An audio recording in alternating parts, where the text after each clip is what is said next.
పంచగచ్చిబౌలి భూముల్లో చెట్ల కొట్టివేతపై supreme court stay విధించింది. తదుపరి ఆదేశాలు ఇచ్చే వరకు ఎలాంటి చర్యలు వద్దని చెప్పింది. ఇది చాలా తీవ్రమైన అంశమని, చట్టాన్ని మీ చేతిలోకి తీసుకోలేరని సుప్రీం ధర్మాసనం వ్యాఖ్యలు చేసింది.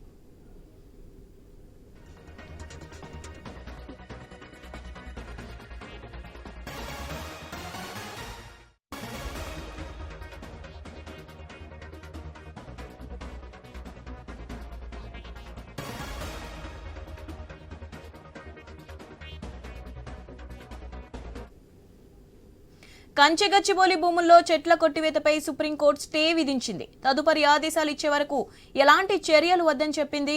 ఇది చాలా తీవ్రమైన అంశమని, చట్టాన్ని మీ చేతిలోకి తీసుకోలేనని సుప్రీం ధర్మాసనం వ్యాఖ్యలు చేసింది.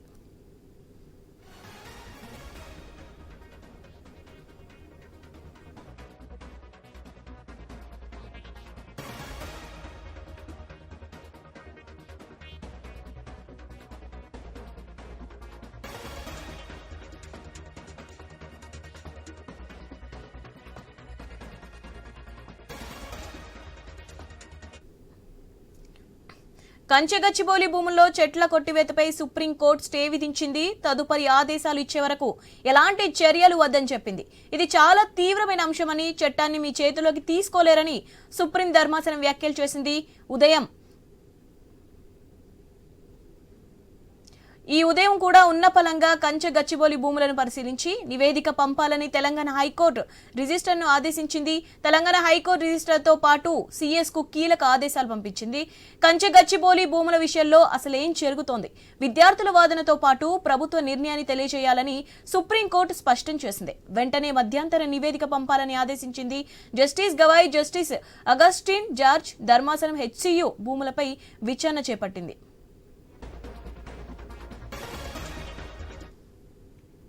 దీనిపై మరిన్ని అప్డేట్స్ మా ప్రతినిధి స్వామి అందిస్తారు. స్వామి, హైదరాబాద్ సెంట్రల్ యూనివర్సిటీ పరిధిలో ఉన్నటువంటి కంచెగచ్చి భూములకు సంబంధించి పెద్ద ఎత్తున కూడా ఒకవైపు రాష్ట్ర హైకోర్టులో విచారణ కొనసాగుతున్నా కానీ ఈరోజు ఉదయం సుప్రీంకోర్టు గ్రీన్ ధర్మాసనం దీనికి సంబంధించి justice Gavai, justice Augustine George ధర్మాసనం విచారించింది. దీని సందర్భంగా పలు కీలక విషయాలను కూడా రాష్ట్ర ప్రభుత్వానికి వైపు హైకోర్టు రిజిస్టర్ ఆదేశాలు జారీ చేసింది. ఒకవైపు దేశవ్యాప్తంగా పర్యావరణ చట్టాలు అత్యంత కఠినంగా ఉంటాయి. ఇలాంటి పరిస్థితుల్లో కంచెగచ్చి బౌలిలో ఉన్నటువంటి భూముల్లో రాష్ట్ర ప్రభుత్వం టీజీఐఏసీకి భూములు కేటాయించి అక్కడ 400 ఎకరాలను ఓపెన్ యాక్షన్ ద్వారా విక్రయించాలని ప్రయత్నం చేస్తుంది. అక్కడ ఉన్నటువంటి గ్రీన్ కవర్ ను పెద్ద ఎత్తున కూడా ధ్వంసం చేస్తుందని చెప్పేసి ఇటు చాలా స్వచ్ఛంద సంస్థలు, మరోవైపు హైదరాబాద్ సెంట్రల్ యూనివర్సిటీ విద్యార్థులంతా కూడా కోర్టును అప్రోచ్ అయ్యారు. దీంతో ఈ రోజు విచారించినటువంటి సుప్రీంకోర్టు ధర్మాసనం ఇందులో ప్రధానంగా 2 కీలక అంశాలను వెలువరించింది. ఒకవైపు ఉదయం విచారించినటువంటి హైకోర్టు రిజిస్ట్రార్ను క్షేత్రస్థాయికి వెళ్లి పరిశీలించి ఒక రిపోర్టును వెంటనే అందజేయాలని చెప్పేసి ఆదేశించింది. ఆ తర్వాత తెలంగాణ చీఫ్ సెక్రటరీకి అక్కడ ఎలాంటి చెట్లు పెట్టి కొట్టివేత కార్యక్రమం కొనసాగించొద్దని చెప్పేసి కూడా ఆదేశాలు ఇచ్చేసి ఇప్పుడు మళ్ళీ మధ్యాహ్నానికి దీన్ని వాయిదా వేసింది. ఇప్పుడు సుప్రీంకోర్టులో వాదనలు కొనసాగుతున్నాయి. Justice Gavai, justice Augustine George ధర్మాసనం ఈ వాదనలు వింటుంది. ఈ సందర్భంగా కొన్ని కీలక వ్యాఖ్యలు కూడా చేసింది. రాష్ట్ర ప్రభుత్వం ప్రధానంగా చట్టాన్ని చేతిలోకి తీసుకోలేరు, ఇది చాలా తీవ్రమైన అంశం, చెట్ల కొట్టివేత అంశం సంబంధించి అనేది కూడా పర్యావరణాన్ని విధ్వంసం చేయడం, అక్కడ చాలా కాలంగా ఉన్నటువంటి మోనోలిథ్ రాక్స్ కావచ్చు, మరోవైపు అత్యంత విలువైన వనమూలికలు కావచ్చు, అనేక రకాల జంతుజాలం అక్కడ నివసిస్తుంది.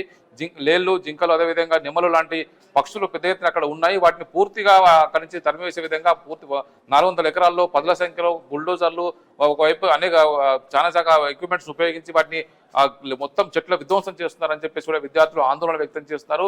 సుప్రీంకోర్టు ధర్మాసనం కూడా రాష్ట్ర ప్రభుత్వం ఇది చాలా కఠినమైన అంశం, ఎక్కడ చెట్లు కొట్టివేతపై కూడా తదుపరి ఆదేశాలు ఇచ్చేంత వరకు కూడా ఎక్కడ కూడా చెట్ల కొట్టివేత కార్యక్రమం చేయదని చెప్పేసి సుప్రీంకోర్టు స్టే ఇచ్చింది. మరోవైపు హైకోర్టులో కొనసాగుతున్నటువంటి విచారణపై ఎలాంటి స్టే విధించలేమని చెప్పినటువంటి సుప్రీంకోర్టు ఈ విచారణ అయితే కొనసాగిస్తూనే ఉంది. ఇందులో ప్రధానంగా రాష్ట్ర ప్రభుత్వం తీసుకున్నటువంటి చర్యలపైన వరుసగా ఎదురుదెబ్బలు తగులుతున్నాయి. వైపు రేవంత్ రెడ్డి సర్కారు టీజీఐఏసీకి జీవో నెంబర్ 54 ద్వారా కేటాయించిన 400 ఎకరాల భూమిలో వివిధ సంస్థలకు ఓపెన్ యాక్షన్ ద్వారా కేటాయించి పెద్ద మొత్తంలో నిధులు సమకూర్చుకొని ఇక్కడ విద్యా ఉద్యోగాలకు సంబంధించినటువంటి మేము ఎంప్లాయ్మెంట్ క్రియేట్ చేస్తామని రాష్ట్ర ప్రభుత్వం ఏదైతే చెప్తుందో దీనికి సంబంధించి ఒకవైపు కోకాపేట, గచ్చిబౌలితో సహా ఇక్కడ ఉన్నటువంటి మేజర్ ఏరియాలో ఐటీ ఏరియా పెద్ద ఎత్తున విస్తరించి ఉంది. ఈ ప్రాంతానికి హైదరాబాద్ సెంట్రల్ యూనివర్సిటీ భూములే పెద్ద లంగ్ స్పేస్ గా ఉన్నాయి, దాన్ని పూర్తిగా విధ్వంసం చేస్తున్నారు అనేది కూడా ఇప్పుడు పర్యావరణవేత్తలు ఆందోళన వ్యక్తం చేస్తున్నారు. మరోవైపు తమకు ఉన్నటువంటి విలువైన భూముల్ని రాష్ట్ర ప్రభుత్వం తీసుకొని తమ యూనివర్సిటీ భూముల్ని కబలిస్తుందని చెప్పేసి యూనివర్సిటీ విద్యార్థులు పెద్ద ఎత్తున కూడా ఉద్యమం చేస్తున్నారు. ఒకవైపు 2 రోజుల నుంచి క్లాసులు బైకాట్ చేసి ఇటు విద్యార్థులు అటు అధ్యాపకులు అంతా కూడా రోడ్డు ఎక్కారు.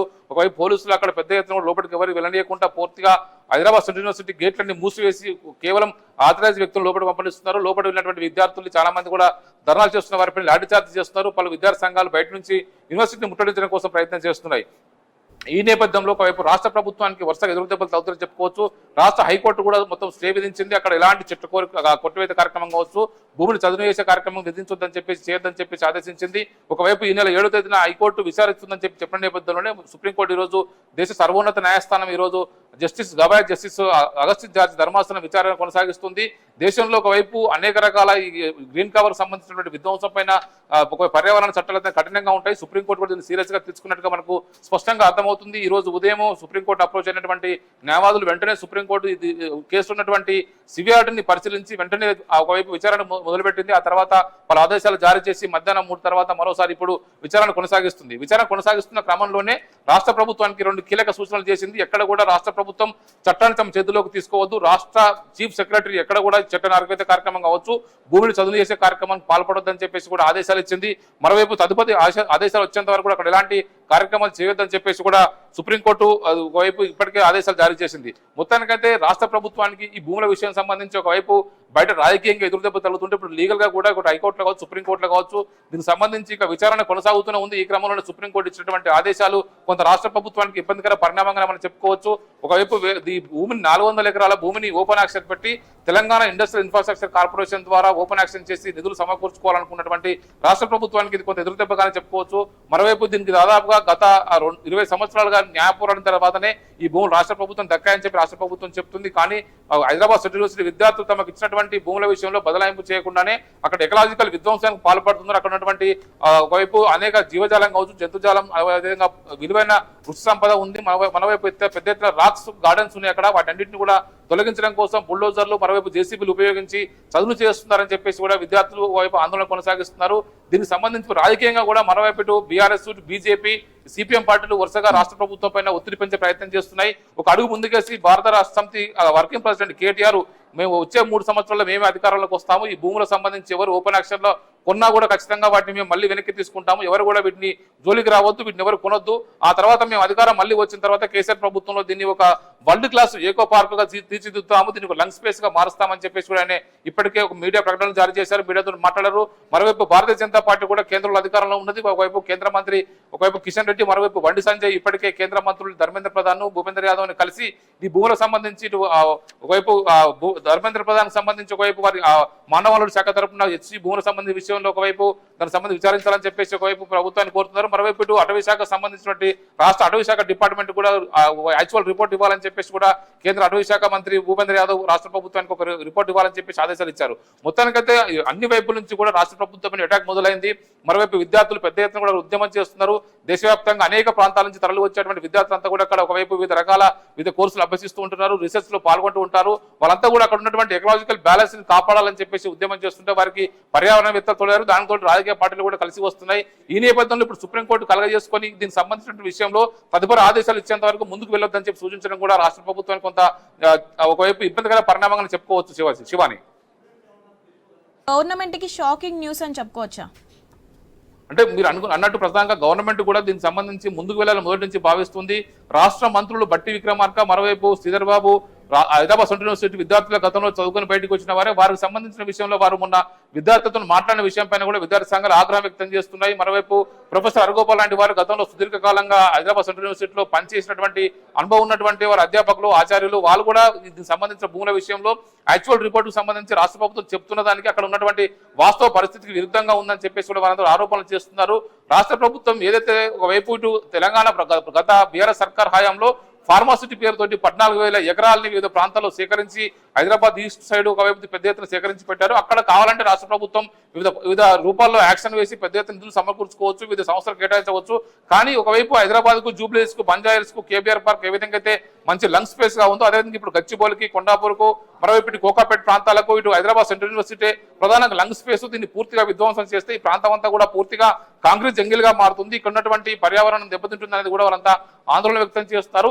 ఈ పరిస్థితిలో రాష్ట్ర ప్రభుత్వం ముందుకు వెళ్తే ఖచ్చితంగా మేము ఏ స్థాయికైనా వెళ్ళి పోరాటం చేస్తాము, పోరాటం చేసే ప్రతి సంస్థలన్నిటికీ మేము నైతికంగా మద్దతిస్తామని చెప్పేసి బీఆర్ఎస్ పార్టీ అంటుంది. ఒకవైపు ఇటు పర్యావరణవేత్తలు ఇటు విద్యార్థులు అందరూ కూడా రంగంలో దిగి దీనికి సంబంధించి ఈ యాక్షన్ ఆపించి ఈ భూములు కాపాడుకోవడం కోసం పెద్ద ఎత్తున పోరాటం చేస్తున్నారు. రాష్ట్ర ప్రభుత్వం కూడా కొంత ఆలోచనలో పడ్డట్టుగా కనబడుతుంది. ఈ సుప్రీంకోర్టు హైకోర్టు నుంచి వస్తున్నటువంటి ఆదేశాలతోటి వాళ్ళు కూడా కొంత ఇబ్బందికర పరిణామంగా చెప్పుకోవచ్చు. Shivani. Yes right, thank you Swamy.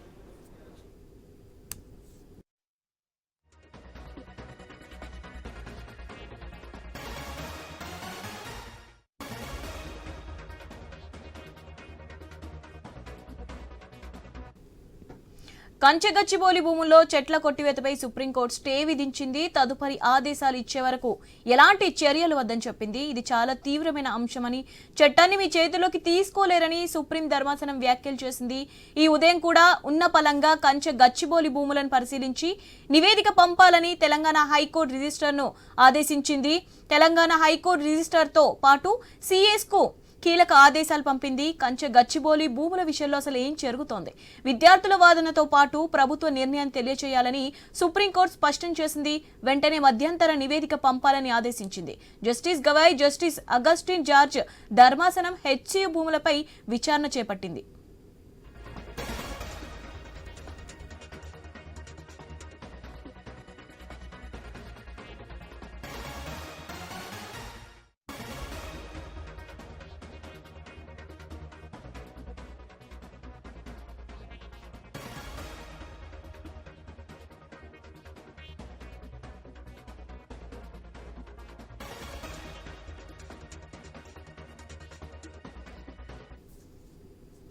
Kanche Gachibowli భూముల్లో చెట్ల కొట్టివేతపై సుప్రీంకోర్టు స్టే విధించింది. తదుపరి ఆదేశాలు ఇచ్చే వరకు ఎలాంటి చర్యలు వద్దని చెప్పింది. ఇది చాలా తీవ్రమైన అంశమని, చట్టాన్ని మీ చేతిలోకి తీసుకోలేరని సుప్రీం ధర్మాసనం వ్యాఖ్యలు చేసింది. దీనిపై మరిన్ని అప్డేట్స్ మా ప్రతినిధి స్వామి అందిస్తారు. స్వామి, ఓవర్ టు యూ.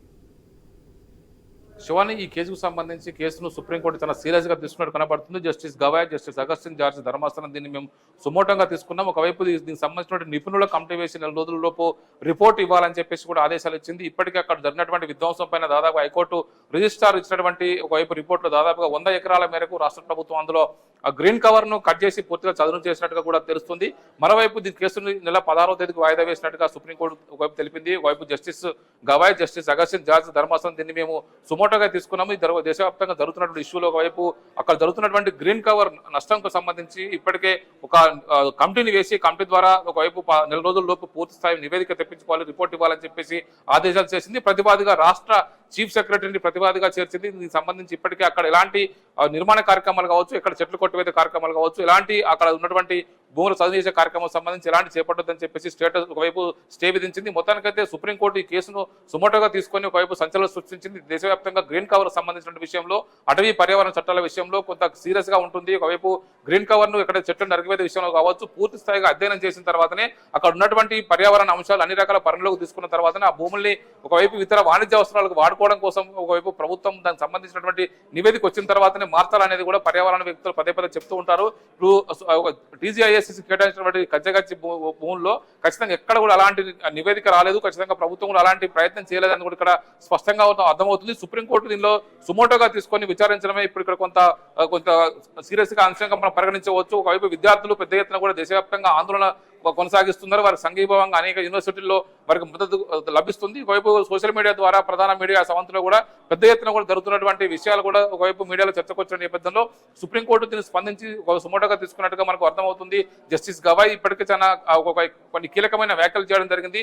రాష్ట్ర ప్రభుత్వం ఎక్కడ కూడా తమ చట్టాన్ని తమ చేతిలోకి తీసుకోవద్దు, అక్కడ ఉన్నటువంటి పర్యావరణాన్ని ధ్వంసం చేయదు, మేము చెప్పేంత వరకు కూడా ఎలాంటి కార్యక్రమాలు కొనసాగించొద్దని చెప్పేసి కూడా ఆయన ఆదేశాలు ఇచ్చారు. ఈ కేసుకు సంబంధించి మరో 4 రోజుల్లో పూర్తి స్థాయి కమిటీని వేసి అక్కడ ఉన్నటువంటి పర్యావరణ అంశాలపైన, వివిధ ఎకలాజికల్ సిస్టమ్ పైన, అక్కడ ఇంతవరకు ఒక అటవీ అరే ఉంది, ఎలాంటి జంతువులు ఉన్నాయి, ఎలాంటి స్పీసెస్ ఉన్నాయి, అక్కడ ఎంత ఫౌనా ఎంత ఫ్లోరా ఉందనే విషయం సంబంధించి కూడా ఒకవైపు అధ్యయనం చేయడం కోసం కమిటీ వేశారు. కమిటీ పూర్తి స్థాయిగా అధ్యయనం చేసిన తర్వాత ఒక రిపోర్ట్ ఇవ్వాల్సి ఉంటుంది.